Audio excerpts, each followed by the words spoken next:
Hey everybody, welcome to the What is Money Show. I am thrilled to have you here joining me on my mission to help shine light on the corruption of money. Now, a little bit about this show and how it makes money. We are 100% sponsor based, which means that all the revenues we derive come from sponsorships. But I try to be very selective about the sponsors that I work with, specifically trying to choose those who have values well aligned to the values expressed on this show, like freedom, education, self-sovereignty, etc. So what I'm going to do is a few ad reads right here at the top of the show and then a few ad reads in the middle. And I hope you won't skip them. I hope you'll take the time, listen, and see what they have to offer, because again, these are hand-selected sponsors. Now I'd like to tell you about our sponsor, Swan Private. Swan Private is a concierge financial services firm based in Los Angeles. Now, I've known the Swan team for years, and these guys are laser focused on the Bitcoin mission.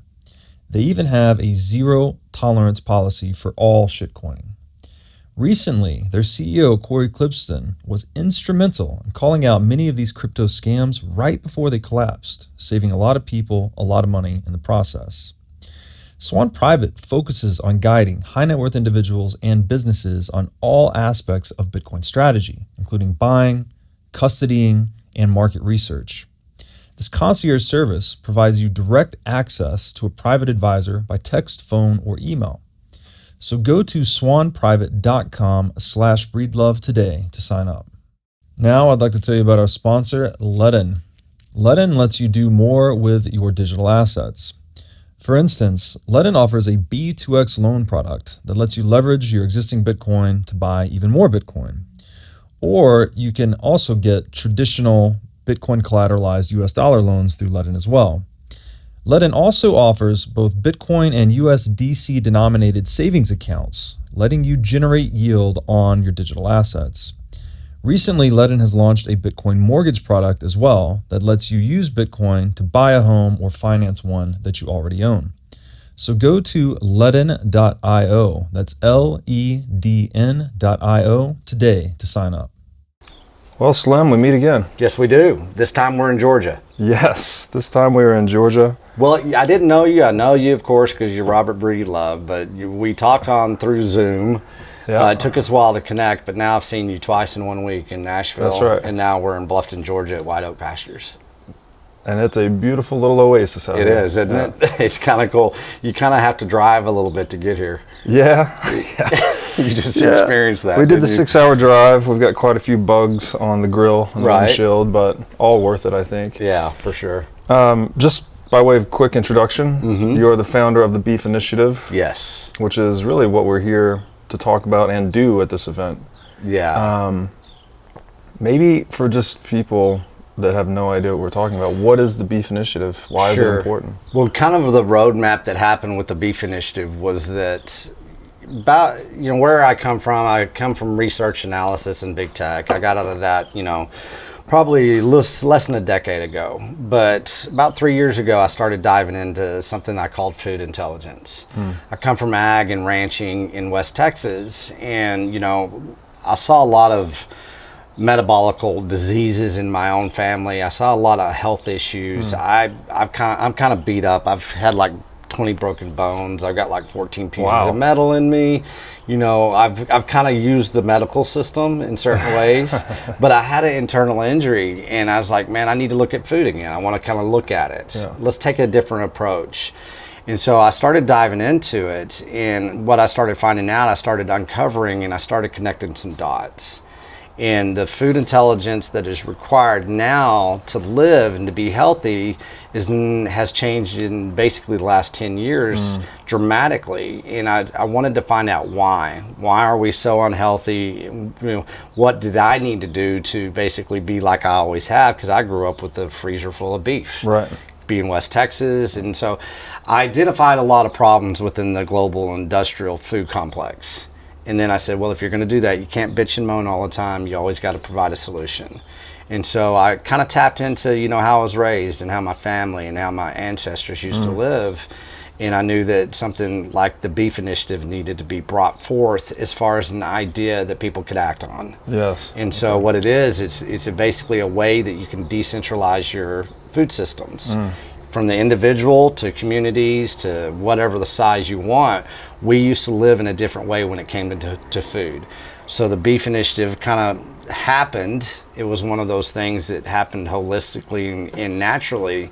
And, you know, that was probably a little bit over a year ago. I've been on the road doing the food intelligence. I went and embedded myself in a harvest company. I went and did my research and analysis. I fed homeless people. I looked at school programs and how they're feeding our kids. And with this last year, whenever I launched the beef initiative, I tapped into my childhood, how I was taught. Go shake a rancher's hand. Yeah, I love Go that. find out what he's doing, Yeah. why he's doing it. And because, you know, our ranchers are under attack, meat is under attack, you know, this global push Money. for global, money, Right. everything's under attack. Yeah. So I figured, being in the Bitcoin space, this is how we can help the ranchers. We can get people looking at real food, and we can decentralize, because we're moving forward with a decentralized mindset. Yeah. And so, Right. you know, the beef initiative is really, right now, it's relationship building. Yeah. And it's happening. I mean, I wouldn't have known you, you wouldn't have known me, but I'm meeting all these fascinating people that are wanting to be a part of it, and we're kind of, you know, building it out as we go. Yeah, I love that. Yeah, there's a network effect, obviously, in beef and ranching, and it's sort of connected with the Bitcoin network effect. And the communities seem to be merging, and to some extent. And Naturally. Naturally, and you know, we've talked about this a lot. Why people, it's like, what's with the fucking Bitcoiners? Why do they all eat beef? Why are they carnivore crazed? Right. And I'm convinced that there's something about nutrient density and economic density, right? Yeah. You just want a lot of energy per unit of effort, right? So if you're going to put your savings somewhere, you want it to be dense and hold value. You're going to eat food, you want something that's dense and valuable to your body. And so that's my own little reason why I'm a carnivore crazed Bitcoiner. But I love that. I mean, the density of it. I mean, I think a lot of times it takes people a time to understand when it comes to nutrition. The most important thing really is density. Yes. You know, density in money, density in nutrition. Absolutely. 100%. And it was a long path for me that, you know, tried a lot of other things. Right. Up to and including veganism, which was a really bad idea. Wow. And this is, it's helped me and it's helped a lot of people.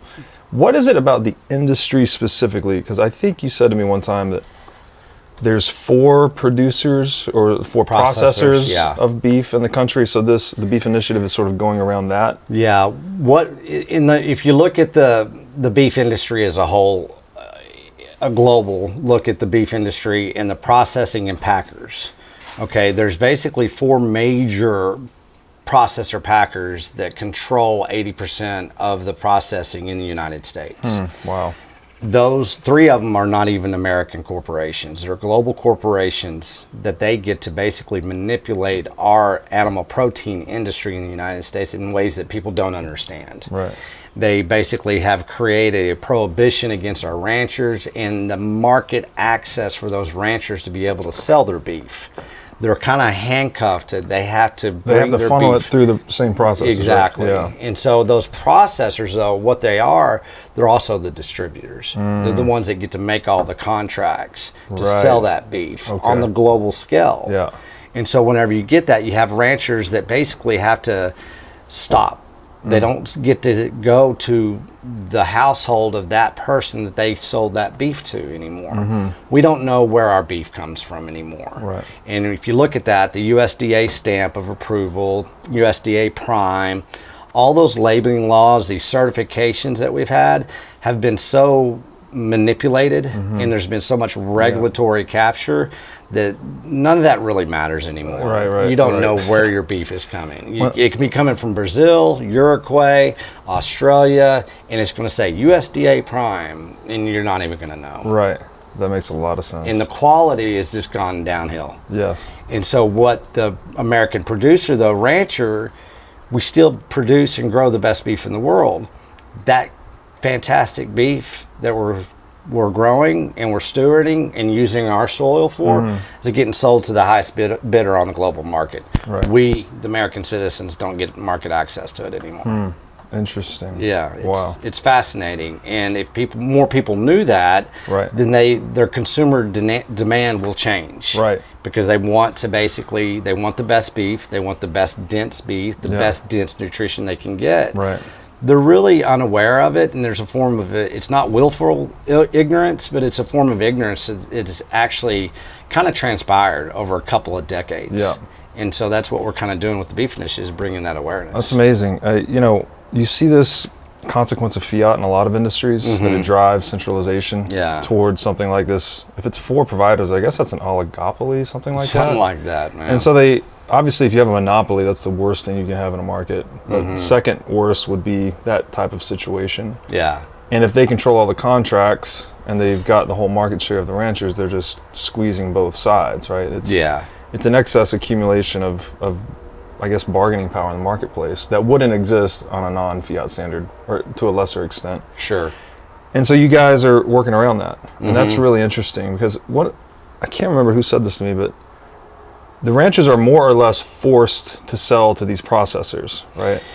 Pretty much in the way, what you look at our agricultural department in the United States, basically you Robert Breedlove, probably cannot consume probably 85% of your food that you're eating from the supermarket unless it's been approved by a chemical or a grain company.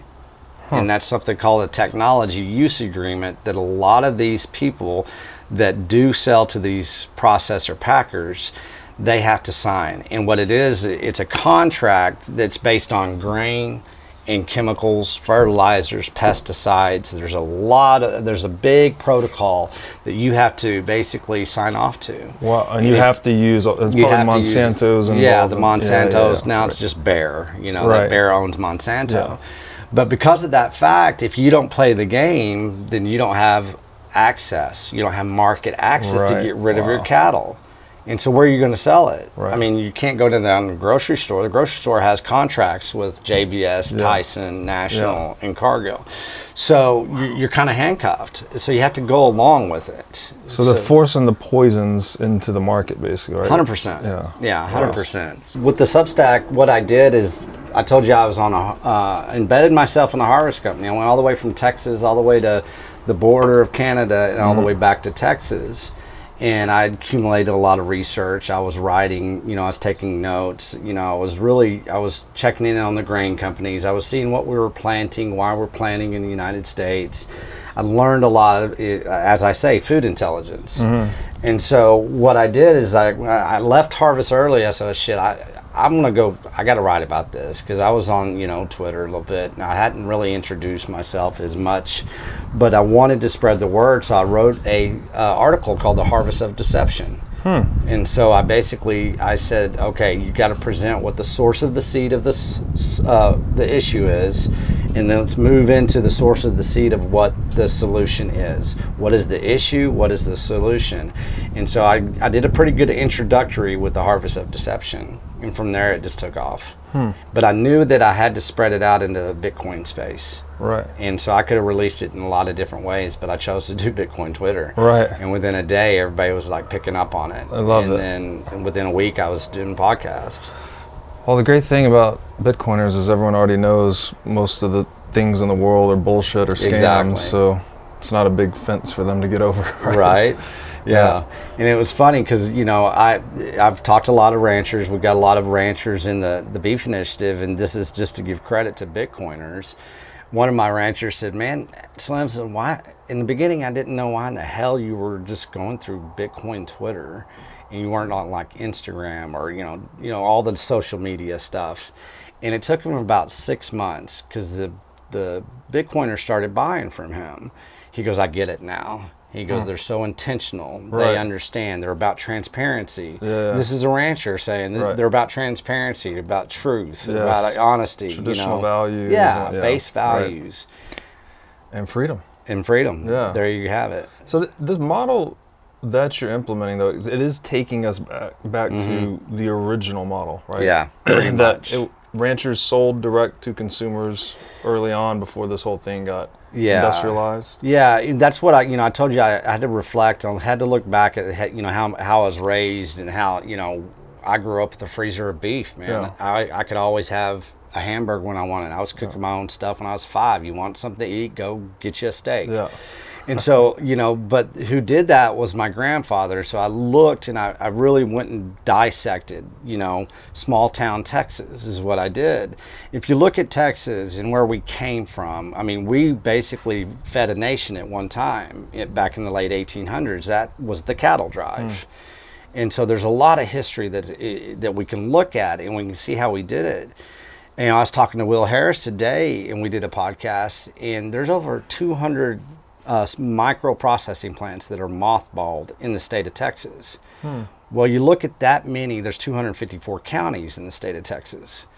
So if you look how they used to do it, you used to have a community that fed a community. And what it did, the ground zero of feeding that community was a microprocessing center. And so with our business model within the Beef Initiative, we're bringing back the idea that this is how you start feeding a community. How you build a community is being able to provide it dense animal protein. And so it all starts connecting dots. Gotcha. And how do you get there? Where's that roadmap? Let's look at how our grandparents used to do it. Right. So that's the decentralized model you have in mind, is getting back to this microprocessor, rancher, consumer connection, and just building out networks of them. Exactly. Right. Because if you look at that, and you look at the ranchers, they always have to face corruption. They always have to face price manipulation, volatility. Right. This is every day. They're proof of work, no matter what, 24/7. And if you look about how they have to think as a rancher, and the one that's a smaller regenerative rancher, kind of like what Will Harris is in a way, you notice that they have the mindset, they already think decentral. Right. That's how they live their lives. Right. It's communal, right? It is. It has a lot of custodialship to it. It has a lot of ownership to it. It has a lot of proof of work to it. So you start putting all that together, you realize, to really build community, where do you start? Well, you start with energy. Right. What energy do we consume now? What is our consumption model of energy? From the sun to the grass to the cow. Right? Right there, man. It is. And Will Harris, you mentioned that name. That is White Oak Pastures. That right? is. So that's where we are at. Yeah, White exactly. Oak Pastures. White Oak Pastures. Bluffton, Georgia. Population 103, I think. Something like that. And every one of them, almost all of them, work for White Oak Pastures. Yeah. What it is right behind us, this has been here in his family since 1866. Wow.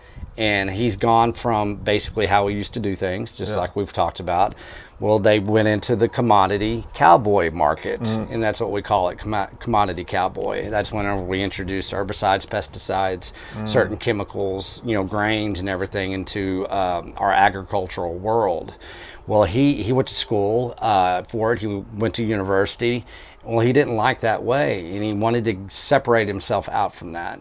And so 25 years ago, he changed his business model. He went back into a vertical integration, just like you just said, from the sun to the soil to the grass to the cow to the producer, processor to our forks. Right. And he was one of the first people that pioneered back into that. Right. So I figured let's Bitcoiners, let's all come to Bluffton, Georgia, and let's have let's have a So summit. this would be kind of a microcosm for the larger network you have in mind. 100%. He has a microprocessor here. Yeah. And all that. Okay. Yeah, and he built his own processor, and it's right over there. Yeah. And so he doesn't have to worry about anything. He is decentralized. He's vertically integrated. He doesn't have to have permission. Yep. He follows the law as the law, better than the law follows itself. Right. And so by saying that, and he's the first person to say that, he goes, this is not scalable for him. Yeah. He's at capacity. Right. But what it is, it's duplicatable a million times. Right. And so that's what we're doing within the So this is a node, basically. It is. We're building out nodes. And now the other thing that, I don't remember who said this to me, but when ranchers are forced to sell to the large processors, that they lose control of the last, I think it was several weeks or several months of the animal's life with their Probably eating. about 90 days usually, if they take it up to that point. So they can feed them on the best grass diet, but the 100%. last 90 days, the big processors are feeding them just sludge and garbage. Yeah, and it's not all, this is where we talk about perspective. Let's not, and we all do it, we generalize. Not every factory, not every commodity cowboy it's not the producers that are bad. It is the the processing and the chemical and the grain companies. Right. But what you would see is you'd see somebody, all cows start off on grass. Mm-hmm. They don't start off on anything else. Yeah. And they are taken to a certain point in time in their lives. And, that's something that can be stewarded. It can be monitored. The protocol is amazing. But then at a certain point in time, it's like, okay, I got to get rid of this cow because I can't take it any further. Mm-hmm. And if I have a processing date, that processing date was set 18 months ago. A lot of them don't have that time. They don't have that versatility to take that cow all the way into that 18 months. So what they do is they get rid of it, goes into the factory farming apparatus. Therefore, about 90 days, like I said, then they become a fat cow. Right. That's what it's called. And the old way was more of like an art, right? Was it the rancher 100%. Knowing when the individual animal was ready to go? Exactly. And then they take them out to slow. Yeah, you're on your own timetable. You're doing your own artistic. Your canvas was there, then it was your canvas. It wasn't somebody else's canvas. Right. Something else that really landed with me, they call themselves grass farmers rather than beef ranchers, because ultimately it's about getting the soil right, getting the grass right. Yeah. And then the ruminant animal takes care of itself. Almost. Exactly. If you're a damn good grass farmer, you got the best cows out there, right? And how are you a grass farmer? Well, you use the land tools. Yeah. And you know that the cow is going to basically instinctively know how to graze on that forage. It's amazing once you get into the different types of forages behind us, different types of grass, weeds, whatever it is, those cows will tell you what they want and what they need. Right. Instinctively, they know the nutrients they need and they know how to get it. Right. And they'll stop. They won't go down to the root system. They won't destroy the grass. And you'll remove them. That's what it's called, rotational grazing. Yeah. Let the land tools go out there and do it in that grass. Basically, the root systems get deeper, the soil gets stronger, and then basically it creates more fuel for the animal. The animal comes, does its job, the animal becomes what we consume, because the animal took all those nutrients and minerals out of the ground and gave them and transferred them to us. Wow. Transfer of energy. Yeah. It's amazing. And that's why they call themselves grass farmers. Right. Except in Texas, most of them just say they're ranchers. So, and that, I assume that comes through in the quality of the beef. Of course. If they're eating what they want and they're happier, healthier, free range cow, I don't think is a term, but they're eating what they want, right? What they've evolved to eat. Yeah. Rather than being forced into this processing queue of time. And I don't know, what are they typically, the large processors, what are they typically feeding them the last 90 days?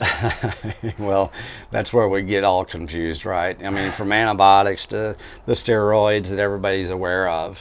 But a lot of times it's, we look at our corn in this country, a lot of our corn that we actually do farm now is not edible. What we feed it to livestock.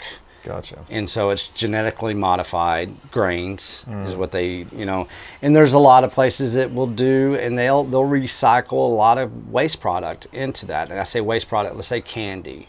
They'll grind up candy and, in the wrappers, and they'll put it into a certain type of grain. It's a fructose, it's a sweetness. There's a lot of things that, they do and that they add, but once again, labeling laws within the grain industry, within our own food consumption, you don't have to be told what they're putting in things anymore. Yeah. And we have the Gross rule. It's called, for humans, it's the Gross rule. It's the FDA. It's generally recognized as safe. Well, even this past October, they won a lawsuit to where they can introduce 2,000 new chemicals into our food industry. They don't have to tell us what it is. Wow. Because it's generally recognized as safe. And so we don't know. I mean, you can disseminate it and you can put it under a microscope. All you need to know is that it's not something that you want to be consuming. Right. And basically what happens is the cow becomes a recycling bin of that type of corporate waste. Yeah. And then we become a recycling bin of that cow. Wow. Are there other countries, what did you call them? Generally recognized as safe. Is this U.S. specific? And yeah, that's the FDA. Yeah. And are they illegal in other countries in the world, do you know? As far as, well, it depends on where Bayer, Monsanto, Cargill, everybody has their kind of their grip on the food industry, on the grain industry, and the livestock industry, the agriculture. Just depends. You look at Brazil, And I've introduced this now, and we'll be moving forward with it as far as knowing what's going on in the global beef industry. Yeah. Well, China basically, cut down a lot of rainforest. They got, everybody's like, quit cutting down the rainforest. Well, China was creating a new beef industry in South America. Okay. And a lot of people don't realize that, but they were using our dollars to basically clear cut the rainforest. And so now you have one of the major processors in the world is JBS. They're headquartered in Brazil. Okay. So they start off in good grass, right? Well, that cow, it's called the Brazilian cattle drive. That cow can start off on grass in Brazil, but it's going to make its way up through to Mexico. It's going to be fed the commodity grains. Then it's going to be basically shipped across the border, say somewhere south of San Antonio, and it'll be harvested in Texas. Then it can say USDA prime. It's not American beef. So when you say cattle drive, you mean they're actually driving? Not really. I say that kind of rhetorically in a way that's kind of just gets you a visual. Gotcha. They're making sure that cattle does make its way alive, probably through truck, train, whatever it is. But it's not a U.S. It's not a U.S. raised cow. No, basically. but see, then as we're doing all the really good beef, like let's say in Texas, and we have really good stewarded beef that's grass fed, maybe even it's finished off on commodity grains, still damn good beef, better than most of the world can produce. Well, that gets processed probably in the same processing plant. Well, that beef goes to where? It goes to the highest bidder on the global market, which is usually China. China's getting American beef as we're eating basically beef that has been. Why is that? What's going on there that we're shipping beef across the It's ocean? the global market. It's the global industrial so they're just food outbidding complex. us. Oh yeah, it's just highest bidder. It's the global market, and even it's basically the decisions are done, the contracts are done on the government level. Gotcha. It's that high up to where those decisions make, and then of course it's trickled down. Right. How many touch points? How many middlemen get thrown into the food system at that time? Right. And that's where, once again, I always tell everybody, it's very daunting. You don't have to overly figure it out. What you need to understand is you don't have to participate. Yes, you can opt out. You just opt out. We can sit here all day long and we can go why and who and all that. It's like, okay, we know it exists. Yeah. Now that we have that clarity, let's put our energy basically into the solution, like I said. Which is going back to the way we did things exactly for so long. Yeah. The pre-fiat food system. Basically, wow. Well, then I use that a lot. I see, we didn't have supermarkets before 1971, but what the fuck happened in 1971, right? I've gone to supermarkets across the United States. There's one I did in Texas, and I think it was United, and it said 1971 United Supermarket, and and you can do a Google search, and they're prideful that the supermarket came at the same time we debased our dollar. Well, guess what? We debased our food, right? Because we basically had to create some new fake commodities. That's what I call them, so we could actually generate new profits that used to not have to be generated, but now could be on a global market. Yeah, I often joke that the global fiat currency pyramid scheme is closely related to the government food pyramid scheme. Yeah. I mean, it really is. It's really bad. Now I'd like to tell you about our sponsor, CrowdHealth. CrowdHealth is a Bitcoin-enabled alternative to legacy health insurance. Now let's face it, legacy health insurance is an absolute scam. Nobody can explain this better than the legendary comedian Chris Rock. Insurance. You got to have some insurance. You got to. There's an insurance. They shouldn't even call it insurance. They should just call it in case shit. Like, I give a company some money in case shit happens. Now, if shit don't happen, shouldn't I get my money back?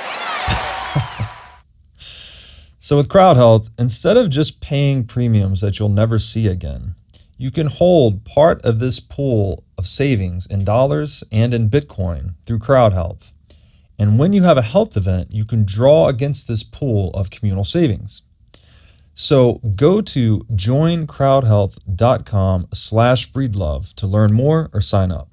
Now I'd like to tell you about our sponsor, Wasabi Wallet. Wasabi lets you use Bitcoin privately while still maintaining full control over your money. Specifically, Wasabi Wallet is an open source, non-custodial wallet with privacy built in by default. By using Wasabi, you're effectively putting the private back in private property. Wasabi Wallet is an easy-to-use privacy wallet that can support any amount of Bitcoin transactions. So go to wasabiwallet.io today to download this state-of-the-art wallet software. Now I'd like to tell you about our sponsor, Pacific Bitcoin Conference, brought to you by Swan. Now this is going to be a 2-day event in Los Angeles, November 10th and 11th, 2022. And if you haven't been to a Bitcoin conference yet, I highly recommend it, as there really is no better way to get integrated into the Bitcoin community. Speakers announced so far include Michael Saylor, Lynn Alden, many others. I'll be speaking as well. Michael Saylor is even quoted as saying, "This is going to be the event of the year, so you definitely don't want to miss it." So go to pacificbitcoin.com and use discount code BREEDLOVE to get your tickets today. Now I'd like to tell you about our sponsor, Bitcoin Conference 2023. This is going to be a 3-day event held May 18th through 20th, 2023 in Miami, Florida. This is going to be the biggest Bitcoin event of the year, and the past 2 years in Miami have been simply amazing. Speakers already announced for 2023 include Michael Saylor, Alex Gladstein, Corey Clipston, and many others. Last year, we did a 10 million sats giveaway specifically for this event, and we're going to do it again this year. So, to get discounted tickets and enter for a chance to win 10 million sats, go to b.tc/conference/2023 and use discount code BREEDLOVE. Now I'd like to tell you about our sponsor, Masterworks. Masterworks gives you access to the fine art market at more affordable price points. They do this by offering you fractional shares in their $500 million portfolio of fine art. Now, fine art is an alternative asset class, and historically, it's been a great performer and a really good hedge against inflation. Most investors typically hold anywhere from 2 to 10% of their assets in an asset like fine art. To sign up or learn more, go to masterworks.com and use promo code BREEDLOVE. Now, I'd like to tell you about our sponsor, Casa. Casa makes it simple to buy and secure your Bitcoin without wondering whether you're doing it right. Specifically, Casa provides a multi-key custody solution, which is by far the most secure way to custody your Bitcoin. Now, when I talk about Bitcoin being theft-proof money or inviolable private property, a multi-key custody model is exactly what I am talking about. Using multiple keys lets you maintain full control of your Bitcoin while also giving you redundancy in case you lose one of the keys. It's also the best way to secure your Bitcoin for inheritance planning purposes. So go to keys.casa, that's C-A-S-A, today to sign up and use discount code BREEDLOVE. So let's talk about, so we were at an event together the other night. We were at the newly established Bitcoin Park in a beautiful, great area in Nashville, Tennessee. And they were having their monthly Bitcoin meetup. And I think you're involved with that project to some extent. Like, I guess, first of all, what do you think about Bitcoin Park? Yeah. It's pretty cool. And then what are you doing with Bitcoin Park? Right. I came through, I did something called the Texas to Tennessee tour. I wanted to go out and do a lot of meetups across the South. I needed to go meet some ranchers and stuff. So I was on the road for, it's about 6 weeks that time. I think I did on that trip, it was about 14,000 miles. But I stopped off in Tennessee. I stopped off in Nashville. And, I knew Broad and Matt kind of through, Twitter, and we never met in person. And so they had just now moved into Bitcoin Park, 1921, what is that, 21st Avenue. That's right. Yeah, something like that. It's right there, not close. It's close to Vanderbilt, but it's in a beautiful part of Nashville. And so I went there and I talked to Matt and Rod, the founders, and Mills, of course, she's over across the pond at Hoddelnuts thing. But what we sat down, it's like, I want to create what we've done in Texas here in Nashville, because logistically, and as far as just the people in Nashville, what they're doing there is very special. Yeah. And you saw that. Yeah. And so what we agreed to do is let's have a Tennessee Beef Initiative. Let's go ahead and work as a team. Let's collaborate, and let's go ahead and get you a headquarters here at Bitcoin Park. So that was back in June that we decided to do that. Well, we're moving forward now in the fall. It's, Matt and Rod we're building a team, and we're going to start bringing in producers to Bitcoin Park and say, hey, would you come over and tell us what you do and why you do it? Let's get some producers in Tennessee, North Carolina, South Carolina, Kentucky, the Virginias. Let's start moving people and have them pay attention to what's going on at Bitcoin Park. And if we do that, we're building another node. Yeah. So we're going to collaborate. I am going to have a headquarters office at Bitcoin Park. Awesome. And so we're going to build that node just like what we did in Texas.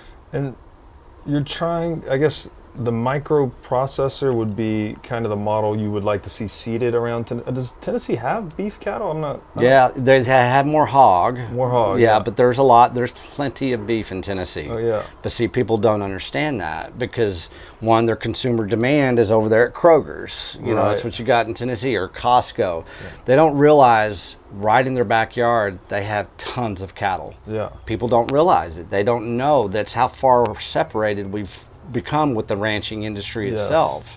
And so we'll uncover a little bit of awareness here. That's amazing. So, yeah. Like, people are already there in close proximity. The supply and demand is already matched, essentially. Sure. But it's not, the consumers are unaware of the producers, so the consumers are just going through traditional channels. 100%. Which is coming from, who knows, Yeah. South America, we don't know. Exactly.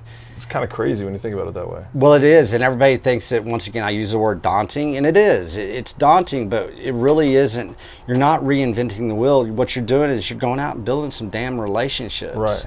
And you're being okay, man. Yeah, you're just being intentional with your lifestyle, man. Yeah. Let's step it up. Let's really learn how to communicate again.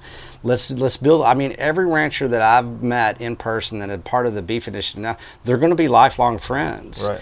And that's what I say. It's relationship building, but it's also a lifestyle that people are yearning for. Right. I don't go to the supermarket anymore, man. It's a peace of mind. Think about that. Yeah. I don't have to think about all that stress and stuff. That's a great strategy, actually, because we haven't talked about seed oils. Right. But that's been my recent removal from my life. Sure. Was the seed oil. And once you remove those, that's basically every food with a label. It really is. So the supermarket becomes... It's I funny still go to the whenever supermarket, you do, but I when would you like have to not have to. Yeah, I mean, I go to the supermarket, but I really don't. But 10% of maybe what I do is at the supermarket. It's just I don't have to now, and it's not that hard. I'm not a dietitian. I'm not a nutrition guy. Yeah. I'm a poor boy from Texas that ate beef as a boy. Yeah. And that's all I'm going to keep on doing as an adult because I feel fantastic. Yeah. I understand how to acquire it. My consumption model doesn't have all that damn poison. Yeah. And that's one thing that really kicked it off. You said seed oils.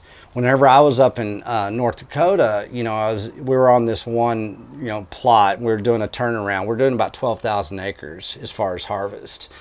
And you do about 90% wheat of your total crop. Last year, it was 50% wheat and 50% rapeseed, which is canola. Rapeseed oil, yeah. Yeah, and so by knowing that, it's like, why did you plant this, dude? You're a farmer. Why are you doing this? I got to survive. That's what's bringing me the most money. Wow. Is this rapeseed? Is this poison? Yeah. Which a lot of people don't know. Rapeseed was outlawed by the FDA in 1956 for human consumption. I didn't know that. Yeah. Wow. And what they did is they went in, engineered it in an industrial way, and said, we'll take out that toxicity that will kill you, but now you can go ahead and put it in all your food. Once again, the FDA Grassroots. And they call it canola oil? It's canola oil. Obviously, they didn't want to use rapeseed oil, right? Guess what, though? Guess what now that they're doing with this greenwashing they're doing across the globe that we're going to save the planet? Now they have organic rapeseed. Oh, my gosh. And people don't know. And also, whenever I was in North Dakota, it's a funny story. I was in North Dakota, and we're sitting there in combines and tractors doing a shift into the next field. Well, there's a big tourist van, and there's a lot of people taking pictures of this field of rapeseed. And if you do a Google search, and whenever a rapeseed, it blossoms. It's yellow. It's pretty. I mean, especially when you got 10,000 acres of a yellow flower, you're like, oh my gosh, that looks kind of cool. Well, now it's becoming photography tourism. And it's becoming something that people follow cherry blossoms across the world. They're starting to follow fucking rapeseed across the world. Yes. Wow. That's very fiat, by the way. Very fiat. Just a little bit of overview on seed oils, because this is still kind of, it's pretty new. Like when I tell people about seed oils, most people haven't heard about it. Right. You probably know more than me, but I cut them out about a year ago, and I'm a white boy, so I would go in the sun 15, 20 minutes a day, and I would get really barbecued. Right. But after about 6 months, no seed oils, I was in Hawaii surfing, no shirt, 3-4 hours, no problem, like just brown. It's amazing. You can still get burnt, like this is not advice or whatever, but it's definitely a step change in well-being. There's a lot of other things, but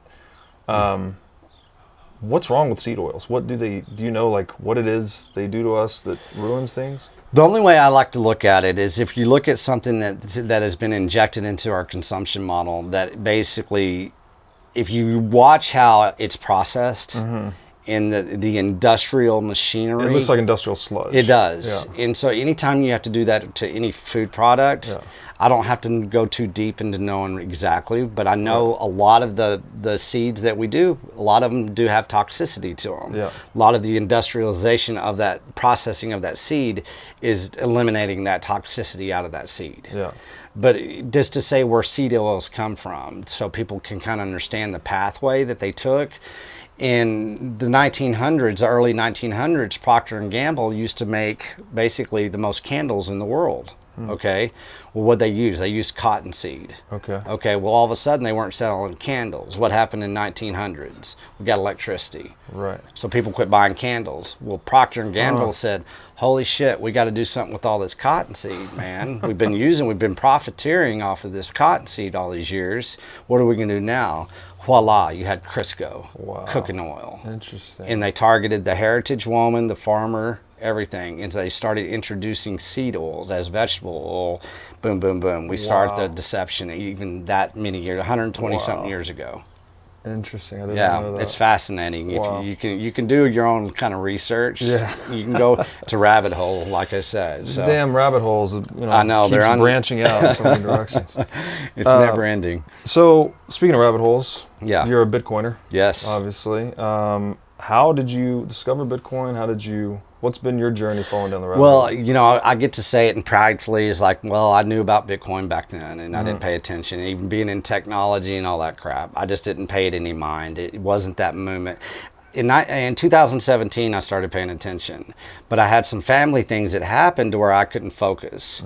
Whenever I told you, I kind of got busted up whenever I was looking at food intelligence. And so with my research into food intelligence, I've came across freaking Bitcoin. And I was really lucky though, because, I dabbled in the shit coins and a little bit like that. But what I did, for some reason, I really gravitated towards Bitcoin. And I understood the decentralization mindset of Bitcoin. Right. And so that really resonated with me, and it helped me go deeper into food intelligence because I started decentralizing my way of thinking about food. So as I was doing food intelligence, I was learning about Bitcoin at the same time. It was symbiotic.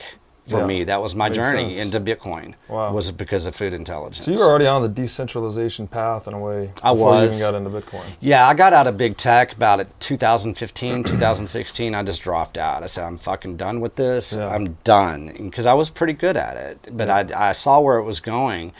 And so, I got rid of most devices. I was really living I'm kind of nomadic and everything. I've been around the world. I like to travel. I like to do a lot of different things. But I was already pretty much decentralized in my mindset, so it wasn't too hard. It's a natural fit then. Yeah, it was. It was. I was lucky. I was fortunate. Yeah. Do you have an orange pill moment? Do you remember like the aha moment? Yeah, I was. Well, it was an orange pill moment and was a beef Bitcoin moment. It really was. It was all of a sudden I was working out in a gym in Texas. It was a Planet Fitness because you can go anywhere in the United States and pay $12 a month to take a shower and work out, right? So I was at a gym and it was an orange pill moment. I believe it was probably, and I don't like to give too many people credit where it's not due, but this one is due. I'd read the Bitcoin standard with safety, and all of a sudden I was sitting there and I was working out and had the adrenaline rushing and everything. Sometimes you get some good thoughts. And I just understood Bitcoin and how to decentralize the food system at the same time. Wow. And I said, that's it. This is what we're going to do. And I think that next day I tweeted out something and I said, I called it the Texas Beef Initiative. How fitting that the Beef Initiative was born while you were meeting out in the weight room. Right? That's great. That's a good way to put it. So, That's so cool. yeah. How do you orange pill people? Because I'm assuming you probably talk a lot about Bitcoin as you're out talking about the Beef Initiative too. Yeah, and that's something, I get asked that a lot, is like, hey, how do we orange peel a rancher? And what I did find out is just not me being Mr. Know-it-all about how to do this, but the protocol that you use when you're talking to a rancher is you don't walk up on them. You don't step up on a rancher and say, hey, you take Bitcoin. What you do is you go up and shake a rancher's hand. You look him in the eye and you say, hey, man, tell me why you do what you do. I want to know why you do what you do. Tell me about where you come from. You develop that relationship once again, and you build that trust with that rancher. Well, then you say, hey, what can I buy some beef from you? Or whatever it is they're selling. Maybe it's just a producer. Maybe it's hog. Maybe it's fowl. Maybe it's vegetables. Who knows? It's clean food, right? And so once you develop that trust, that relationship, and that dialogue, guess where the conversation usually goes? Because you're going to go up to them and you say, hey, man, tell me what are your pain points? Right. And you start hearing what their pain points are. Guess where that conversation goes? Bitcoin fixes this? Pretty much. Yeah. Or that there's a solution you need to look at. What I usually say, I asked Will Harris today, I said, where's the store of the value of the cow right now? And a lot of ranchers can't answer that question. But his grandfather could. He had a store of value. And his grandfather knew what a store of value was. Right. Now these commodity cowboys, they don't know what the store of the value of the cow is. So I start talking about the store of value that we have now. Right. And it's something that's called sound money. Yeah, again, back to our ancestral roots, right? Good civilizations built on hard money, and we somehow lost our way the past 100 years. And maybe these movements are happening together for a reason. Yeah. I think so. I mean, it is. It's fascinating to watch because everything that I've done with the Beef Initiative, it's not a marketing plan. It's not some fiat-driven kind of thing. I'm not a rich man or anything, but it just keeps on holistically happening. And, I think it was Matt Odell said, it's amazing the balance, the yin and the yang of understanding and the education is so balanced between Bitcoin space and in the ranching and dense protein space that it just flows. Yeah. I just started reading a book I grabbed at the general store here, and there's like 5 principles of beef ranching early on, and they seem very aligned with Bitcoin stuff. It's just don't intervene, let it be healthy. I can't recall all 5, but I can see where the pragmatic wisdom of the rancher and Bitcoiners are, again, just there's a pragmatism to sound money too, obviously. So I can see where these 2 schools would come together. Well, I reflect on the first conference that we had. It was in Texas. It was in Kerrville. And what happened is that we were there. Nobody knew what was going to happen. We had about 100 people there, right? And we had. When was this? It was in April. April. Okay. Yeah. 2022. Yeah. Okay. And then we had July was Colorado, and September here in White Oak Pastures. But all of a sudden, you had a lot of people. It was old Nunya business. David, he came down from the Panhandle of Texas, and he was sitting there. He goes, I couldn't believe it. We're sitting here. We had Bitcoiners orange pilling ranchers, and we had ranchers ranch pilling Bitcoiners. Ranch pilling. And so at that point in time, we just like we're on to something because it happened. It happened naturally. You did. You had ranchers and Bitcoiners just talking to each other. That's amazing. And they weren't uncomfortable. Right. It wasn't hard for them or anything. So it was just natural. That's great. Yeah. Slim, thank you for what you're doing. Hey, man. This is important, and beef saved my life. Yeah. I should have listened to my instincts because beef's always been my favorite food, but I lost my way too, eating a bunch of garbage for a few years and had some problems. Beef's brought me back. I think a lot of people are struggling in the world with similar, autoimmune, metabolic issues, obesity, like you name it, beef can help start to resolve it. So This seems medicinal. It is medicinal, and people need to lose the cognitive dissonance. It's not a judgment, man. This is not saying, hey, we're better than you. It's not a vegan or a carnivore it's issue. whatever works. It is. It's whatever works, and it's about, this type of dense protein we're talking about is it's done with people that are intentionally basically really growing soil. They're the ones that are saving the damn planet here. They're the ones that are saving and being very humanely, or the humanely treatment of these animals, the stewardship of these animals, everybody should get behind, because it's so simple it gets complicated to a lot of people. Right. And so that's what everybody needs to understand.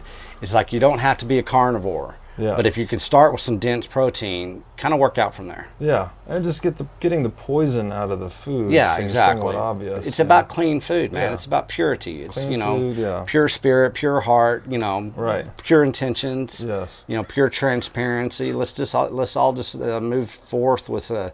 It's a form of empowerment I think a lot of people are looking for. Yeah, it's a great ethos, and that again really is is common with the Bitcoin community and yeah. So it's super cool you're doing this. Yeah, I appreciate it. Where can my audience find out more about you or your work? I think the best way, I like driving people to the Substack, because it's from the beginning. You can kind of see that harvest of deception, and that's Texas. The notes you were compiling as you went are on the Substack. Yeah, exactly. Okay, cool. It's texasslim.substack.com, and in the Beef Initiative, of course, beefinitiative.com.